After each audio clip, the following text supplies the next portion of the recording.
প্রধান উপদেষ্টার ঘোষিত সময়ের মধ্যে নির্বাচন সংস্কার কাজ সম্পন্ন করা সম্ভব বলে মন্তব্য করেছেন নির্বাচন সংস্কার কমিশনের প্রধান ডক্টর বদিউল আলম মজুমদার।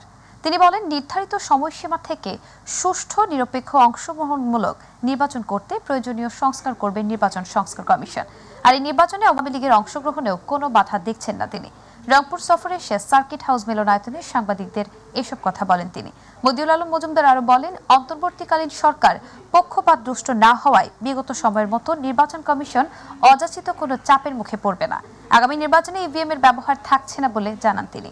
এ সময় উপস্থিত ছিলেন রংপুর জেলা সুজনের সভাপতি বীর মুক্তিযোদ্ধা আকবর হোসেন, মহানগর সুজনের সভাপতি অধ্যক্ষ খন্দকার ফখরুল আনাম মিঞ্জু, আঞ্চলিক সমন্বয়ক রাজেশ দে সহ আরো অনেকে।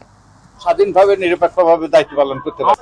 আওয়ামী লীগের ব্যাপার আমরা চাই যে একটা অন্তর্ভুক্তমূলক নির্বাচন সব দলের অবশ্যই যারা নির্বাচনের জন্য তারা প্রস্তুত হয়ে নির্বাচনে অংশগ্রহণ করতে পারবে এবং কোন রকম বাধা বিপত্তি তাদেরকে দেওয়া হবে না, তাদের জন্য বাধা সৃষ্টি করা হবে না, সেরকম আমরা একটা নির্বাচন চাই এবং আমি আশা করি যে সব দলই এই নির্বাচনে অংশগ্রহণ করবে।